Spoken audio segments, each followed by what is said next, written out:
वैसे तो अगर ये बात यहाँ तक कह रहे हैं आप, तो आजमगढ़ का हर घर हमारा घर है मान लो, लेकिन कम से कम एक स्थान हो जहाँ पर पार्टी के सभी नेता बैठ सकें। हालांकि कार्यालय था और कार्यालय इतना बड़ा नहीं था कि जहाँ सभी पार्टी के लोग बैठ सकें। ये पीडीए भवन के नाम से जाना जाएगा और जितने भी आजमगढ़ या आसपास के समाजवादी नेता रहे उनको भी कहीं न कहीं किसी रूप में उनको भी सम्मान और जो रास्ता संघर्ष का उन्होंने दिखाया उस रास्ते पे चलेंगे। देखिए, मैंने आपसे कहा इस बार जो बदलाव की हवा है वो गाजियाबाद से लेकर के गाजीपुर तक दिखाई देगी आपको, उधर सहारनपुर से लेकर के सोनभद्र तक, झांसी से लेकर के सिद्धार्थनगर तक, कुशीनगर तक। और 10 साल बहुत होते हैं जब चुनाव होगा। दिल्ली की सरकार के भी बहुत समय हो गए। जो लोग आय दोगुनी कर रहे थे उन्होंने हमारे ऊपर, आपके ऊपर सर पर कर्जा दुगना कर दिया। जो लोग कहते थे हम दुनिया में अर्थव्यवस्था कहां पहुंचा दी हैं, वो गरीबों की प्रति व्यक्ति आय नहीं बता पा रहे हैं। बिजली महंगी, डीजल महंगा, पेट्रोल महंगा, पढ़ाई महंगी, हर चीज महंगी, रोजगार है नहीं, नौकरी है नहीं। चुनाव जीतने के लिए प्राइमरी स्कूल बंद कर रहे हैं। सोचिए आप, एक समय ये था कि स्कूल खोले जाएं, स्कूल बने गांव-गांव, उसके लिए बड़े बड़े नारे दिए जाते थे। लेकिन आज राजनीति के लिए, वोट के लिए स्कूल बंद किए जा रहे हैं। 5000 स्कूल। जबरदस्ती सरकार तो ये कह रही है कि हम जबरदस्ती आपको नाम लिखना ही पड़ेगा। विपक्ष के बड़े नेता हैं, आप पूर्व मुख्यमंत्री हैं, आखिर अब उनके सामने क्या चारा है जो दूसरी सरकार ये कह रही है कि नाम तो लिखना ही पड़ेगा, उसमें दिक्कत क्या है? कांवड़ यात्रा को लेकर बहुत बड़ा सवाल पूरे उत्तर प्रदेश। नहीं, उन्हें एक ऐसा करना चाहिए। वैसे हमारे मुख्यमंत्री जी इंजीनियर नहीं है, एक्सरे देखते हैं, डॉक्टर नहीं है, योग कैसे करते हैं। अब योग के बारे में कुछ नहीं कहेंगे, प्रैक्टिस के बारे इस बात तो थोड़ा बहुत सुधार आया है। आप उनका काम देखिए। जो एक्सप्रेसवे जिस मानक से बनना चाहिए था वो नहीं बना। अगर मान लीजिए कोई धार्मिक कार्य होना है तो सदियों से होता आया है, कोई ये नया नहीं हो रहा है। कांवड़ यात्रा कोई नई नहीं है। कांवड़ यात्रा कब शुरू हुई होगी? और कांवड़ के और भगवान के प्रति सबकी आस्था है। सावन में कोई भी शिव मंदिर है वो ऐसा नहीं है जहां पर लोग जाते न हो, पूजा न करते हो या पानी न चढ़ाते हो। तो जब सरकार को ये बात पता है तो दिल्ली की 11 साल की सरकार और उत्तर प्रदेश की 10 साल की सरकार हो जाएगी। इन्होंने कांवड़ियों के लिए क्यों कोई ऐसा रूट नहीं बनाया जहां पर वो धार्मिक अपनी यात्राएं, जो धर्म के अनुसार उन्हें अनुष्ठान या जो परंपराएं निभानी पड़ती हैं, जिस स्वच्छता के साथ, जिस पवित्रता के साथ और जिस भावना के साथ जाना चाहिए, उसके लिए क्यों नहीं बनाया इन्होंने? अरे कम से कम एक एलिवेटेड सड़क ही बना देते, एक एलिवेटेड सड़क बना देते और जिसमें अपने कांवड़ लोग जाते, कांवड़िया जाते, एक शॉर्टर रास्ता बना देते कि जहां सुविधा के साथ, सुरक्षा के साथ, पवित्रता के साथ, स्वच्छता के साथ। एक तरफ तो अर्थव्यवस्था की बात आप कर रहे हैं, 1 डिस्ट्रिक्ट 1 प्रोडक्ट, अर्थव्यवस्था कैसे बढ़े उसके लिए काम करना चाहते हो, और दूसरी तरफ आप धार्मिक कार्यों में भी कोई सुविधा नहीं दे पा रहे हो। सोचिए आप, आपको हंसी आनी चाहिए बीजेपी पर। क्या इस कह रहे हैं कि आप अगर एक उंगली आम आदमी को दिखाएंगे तो 3 उंगली आपकी तरफ। भाई हम तो 10 की 10 उंगली कह रहे हैं कि कथा हमारे यहाँ भी कर दो फ्री में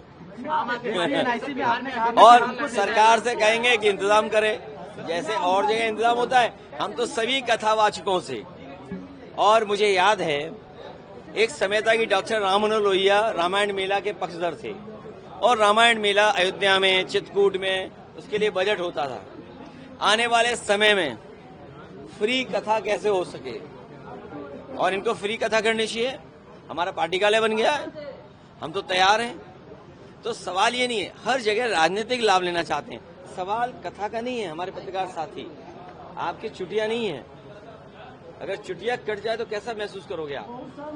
और सुनिए, आप कोई खबर खलत दिखा दो, लोग पकड़ करके आपके बाल काट दें, तो अपमान है कि नहीं अपमान? जिस देश में छुआछूत का अपमान रहा है, छूने से अपमानित महसूस करते थे, परछाई को लेकर के चर्चा होती थी, पानी पीने से जान ले लेते हैं पानी पीने के, पानी पीना नहीं देना भी बाबा साहब के साथ हुआ। हमारा मुख्यमंत्री आवाज सोचो, गंगा जल से धोया, हम मंदिर गए गंगा जल से धोया। तो ये जो भावना है, ये जो इनका अलग तरह का मनु संविधान है, हम समाजवादी लोग मनु संविधान को कभी स्वीकार नहीं कर सकते। बाबा साहब का संविधान हम स्वीकार करते हैं और बाबा साहब संविधान को कैसे मजबूत करें, कैसे हम रक्षा करें उसकी, क्योंकि उसने हमें आपको जीवन जीने का मौका दिया, नहीं तो इनकाउंटर हो जाए आपका। सच्ची खबर दिखाओ तो जेपीएनआईसी में कहा आपने हमको दे देंगे, क्या हुआ कि जेपीएनआईसी एनडीए को दे दिया, लेकिन आपने भी कहा था कि अगर देना ही है तो हमको दे देना। नहीं, आप समझे नहीं बात को। देखिए, बात समझे नहीं। एलडीए कारोबार करता है, व्यापार करता है। एलडीए अगर कोई चीज बेचेगा तो उसे उसकी कीमत चाहिए होगी। जैसे वो प्लासियो मॉल बेचा तो उसकी कीमत देनी पड़ी। वो जो किसान के लिए अपना बाजार बनाया था, वो दयाल पैराडाइज को बन गया, होटल बन गया, उसको कुछ कीमत देनी पड़ी है। किसानों के लिए दुकान बनी थी, आज कैफे चल रहे हैं वहां पर, तो कुछ कीमत देनी पड़ती है। हम कोई फ्री नहीं चाहते हैं, हम तो ये चाहते हैं कि जब आप बेचो, जब आप न चला पाओ, तो जो दूसरे को देने से अच्छा हमें दे दो, क्योंकि हमारे लिए इमोशनल आइडियोलॉजिकल अटेचमेंट है उससे। नेताजी ने शिलान्यास किया, जॉर्ज फर्नांडिस ने शिलान्यास किया, मोहन सिंह जी रहे होंगे, ब्रजबिंदर तिवारी जी रहे होंगे, तो वो समाजवादियों का और वो संपूर्ण क्रांति का एक जेपी जयप्रकाश जी का एक बहुत बड़ा योगदान है देश की लोकतंत्र को बचाने का। तो इसलिए एक हमारा इमोशनल अटैचमेंट है जेपीएनआईसी से। इसलिए अगर वो बेचते हैं तो हम समाजवादी लोग चंदा लेकर के खरीदने के लिए तैयार हैं। अरविंद केजरीवाल कह रहे हैं गठबंधन से लोकसभा चुनाव के लिए था, वे बिहार में अकेले चुनाव लड़ेंगे। आज अहमदाबाद में उन्होंने कहा है। देखिए, इंडिया गठबंधन है और इंडिया गठबंधन रहेगा। समय समय लोगों को मनाना पड़ेगा। महाराज जैसे लोग हैं वो खुद चेक कर रहे हैं। पिटाई हुई है, उसके बाद बीजेपी ने आरोप लगाया यादव ने ब्राह्मण को पीटा। मैं आपसे कह सकता हूं, बीजेपी वालों ने पीटा होगा, बीजेपी वाले ही उसमें शामिल होंगे। हमारा कोई भी कार्यकर्ता नेता ऐसा काम नहीं कर सकता। ये हमारी पार्टी से निर्देश हैं, और क्योंकि जो उनकी बदनामी हुई है बीजेपी की, जो बदनामी हुई, अब उस बदनामी से निकले बाहर कैसे? तो इसलिए वो लगातार ऐसे लोगों को तैयार करते हैं, प्लानिंग कर रहे हैं, साजिश करते हैं, जो षड्यंत्र होगा। ये जो जसवंत नगर का है, मुझे जानकारी नहीं है किस गांव की घटना है, किन लोगों ने ये काम किया है। कई नकली लोगों को बनाया जाएगा।